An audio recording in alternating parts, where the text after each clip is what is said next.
Assalamualaikum warahmatullahi wabarakatuh. Selamat berjumpa kembali dalam pembelajaran jarak jauh mata kuliah Ilmu Penyuluhan dan Komunikasi Inovasi. Saat ini kita telah berada pada pertemuan ke-7 dengan topik mengenai model-model penyuluhan. Ya, saya akan coba share screen terlebih dahulu. Oke, baiklah.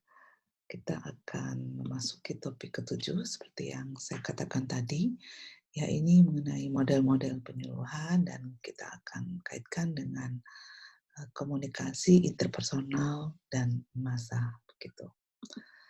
Adapun tujuan pembelajaran yang ingin dicapai ketika Anda mempelajari topik ini adalah Anda diharapkan dapat menjelaskan model-model penyuluhan dan kaitannya dengan komunikasi interpersonal dan massa dalam penyuluhan maupun komunikasi inovasi.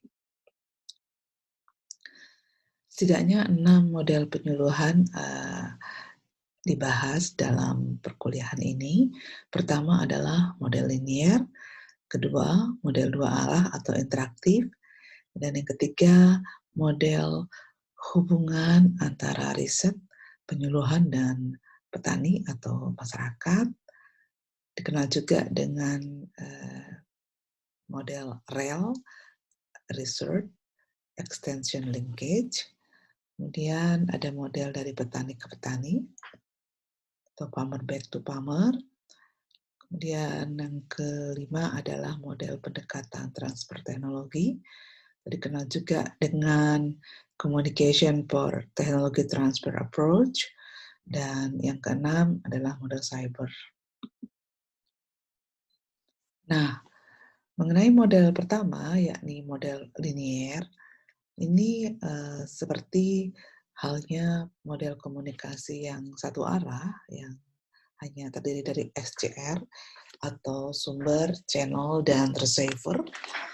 Nah, pada model penyuluhan yang berbentuk linier ini, informasi atau inovasi lebih banyak didominasi oleh peran researcher atau lembaga penelitian sebagai sender.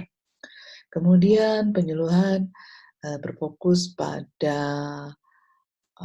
peran sebagai penjembatan yang disebut juga dengan channel, dan petani atau masyarakat atau pelaku utama itu lebih banyak berperan atau berada dalam posisi sebagai recipient atau audience dan target dari perubahan ya.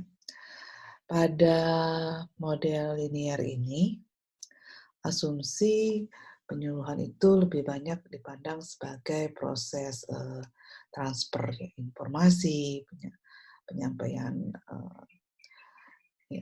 informasi, dan lebih banyak fokusnya pada penyebaran informasi sehingga petani itu berada dalam posisi yang pasif. Kemudian relasi antara sumber, sender, dan receiver itu cenderung timpang karena dalam hal ini sender memiliki tabungan atau memiliki sekumpulan inovasi atau informasi yang cukup besar, sedangkan petani dianggap sebagai kelompok yang terbatas informasi maupun inovasi yang dimilikinya. Nah, pada model dua arah ini sudah mempertimbangkan umpan balik dan interaksi. Jadi prosesnya kalau kita perhatikan panahnya timbal balik. Dan ini sudah dibahas juga dalam publikasinya FAO dan sama saja bentuk lagannya. Nah, meskipun model ini telah mempertimbangkan feedback dari resipien atau komunikan, namun aliran komunikasi cenderung linier dan hierarkikal ya. Jadi ada tahapan-tahapan yang membuat pola hubungan antar manusia itu cenderung statik begitu. Nah, pada model ketiga, aspek statik di mana tampak atau muncul pada model kedua atau model interaktif dua arah itu mulai direspon atau dicoba mencarikan solusinya. Dalam hal ini ada sebuah upaya untuk mempertautkan antara penyuluhan, penelitian, dan petani ya. Namun kendalanya adalah latar belakang, kemudian bahasa, serta informasi, serta keperluan atau kepentingan masing-masing pihak itu kan berbeda. Sehingga seringkali terjadi mispersepsi dan informasi atau inovasi yang disampaikan oleh lembaga penelitian belum dapat diterjemahkan dengan baik oleh lembaga penyuluhan. Begitu juga dengan petani ketika mengungkapkan apa kebutuhannya ke lembaga penelitian, ada semacam mispersepsi ya, yang membuat efektivitas dari model ini juga menjadi terbatas ya. Adapun solusi yang ditawarkan adalah mengembangkan pembelajaran bersama di tingkat petani, kemudian proses komunikasi yang lebih intens antar pihak terkait di model ini, serta perlunya duduk bersama antara lembaga penelitian, lembaga penyuluhan, dan petani agar aspirasi masing-masing pihak itu bisa dipahami dan ditindaklanjuti. Model ini berkembang pada tahun 80-an akhir ya, dan dikenal dengan Research Extension Linkage Model. Nah, merespon beberapa kelemahan yang ada dalam model triangle tadi itu, keterkaitan antara penelitian, penyuluhan, dan petani, maka pada model keempat ini, petani lah yang memimpin penyuluhan, petanilah yang menggerakkan atau menjadi inisiator serta implementator dari penyuluhan atau disebut dengan farmer back to farmer. Petani dengan kemampuan yang dimiliki, pengalaman lapang yang mendalam, membuat mereka atau petani itu mampu berperan sebagai expert juga, gitu, sebagai ilmuwan juga. Dan ini diadopsi di dalam model Farmer Field School atau FFS atau sekolah lapang ya bahasa Indonesianya. Jadi pada model ini petani mempelajari bersama ada persoalan apa di lapangan, kemudian melalui dialog yang intens mereka menemukan pendefinisian masalah, fokus untuk penyelesaian masalah. Lalu bila belum dapat menyelesaikan masalah secara mandiri, maka petani akan mencari pilihan dari sumber lain, dan hal tersebut diuji di lapangan. Dengan demikian, petani pun berupaya melakukan adaptasi terhadap solusi yang didapatkan, dan hal ini bergulir terus sampai inovasi yang dihasilkan itu ajak atau memang dapat menyelesaikan persoalan.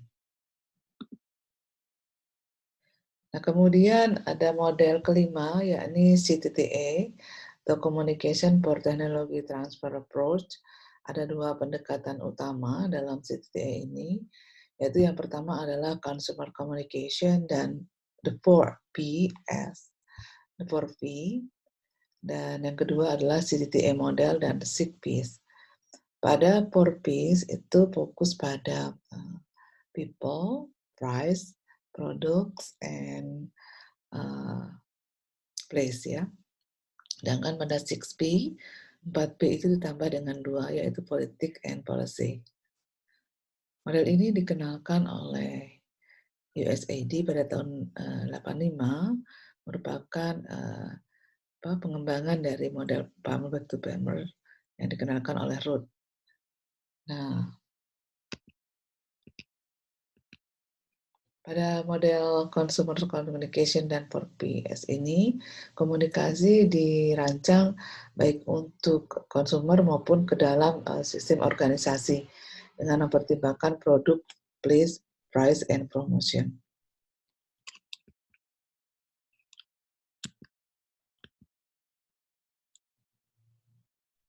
Nah, jadi asumsinya adalah perubahan merupakan hasil dari keterdahan kita terhadap informasi dan dapat meningkatkan pengetahuan. Lalu pengetahuan itu menghasilkan perubahan perilaku maksudnya ya. Dan dari perubahan perilaku itu muncullah produktivitas atau mampu meningkatkan produktivitas petani dan hasilnya dinikmati oleh konsumen. Nah, di sini diperlukan adanya strategi komunikasi yang inovatif yang merupakan bagian dari pemasaran. Nah, ini model CDTE dan 6PS-nya. Jadi ketiga hal ini diperhatikan dan perlu penambahan atau memperhatikan pada kebijakan dan politik yang sedang berlangsung. Model keenam adalah model cyber dan sekarang sudah berkembang pesat ya, termasuk dilaksanakan di IPB. Dalam model cyber ini, teknologi informasi memegang peranan sebagai platform atau sarana untuk mengirim pesan dan juga mengakses informasi ya. Jadi petani dapat mengakses informasi melalui cyber, penyuluh pun dapat mengupload bahan-bahan yang diperlukan petani melalui cyber. Apabila petani kesulitan untuk mengakses internet itu, maka bisa menggunakan peran dari penyuluh ataupun pemuda tani, sehingga petani tetap dapat mengakses informasi terkini. Nah, pada hakikatnya, pola hubungan antar manusia tersebut berkaitan dengan model-model yang digunakan. Dalam model cyber, pola hubungan antar manusia sudah semakin complicated dalam hal jaringannya. Sedangkan pada model searah, hubungan antar manusia lebih mudah kita ikutin. Karena kita tahu siapa yang bicara, kemudian siapa yang mendengarkan, lalu apa impact-nya. Nah, seiring dengan perkembangan teknologi, maka internet pun menjadi hal atau teknologi yang dapat membantu jalannya proses penyuluhan. Sehingga dalam model-model penyuluhan tidak hanya komunikasi antar personal lewat face-to-face langsung yang menjadi pilihan sebagai sebuah model, namun model-model yang berorientasi pada pendayagunaan teknologi informasi dengan masyarakat yang ada di dalamnya itu juga sangat diperlukan ya. Kemudian secara ringkas, kalau komunikasi massa itu diperlukan pada awal proses inovasi itu dihasilkan. Dan juga ketika sudah semakin menyebar dan diperlukan sebuah pendekatan komunikasi yang efisien yang dapat menjangkau banyak orang dengan teknologi yang murah. Teknologi yang relatif terjangkau. Melalui radio, televisi, e-paper, dan seterusnya.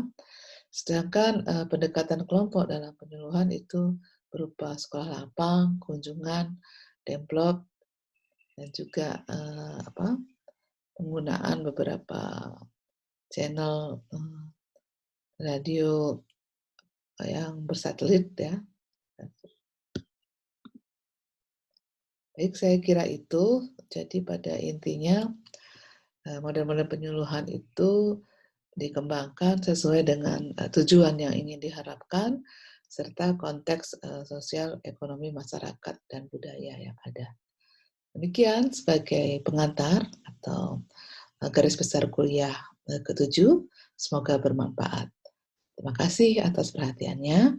Assalamualaikum warahmatullahi wabarakatuh.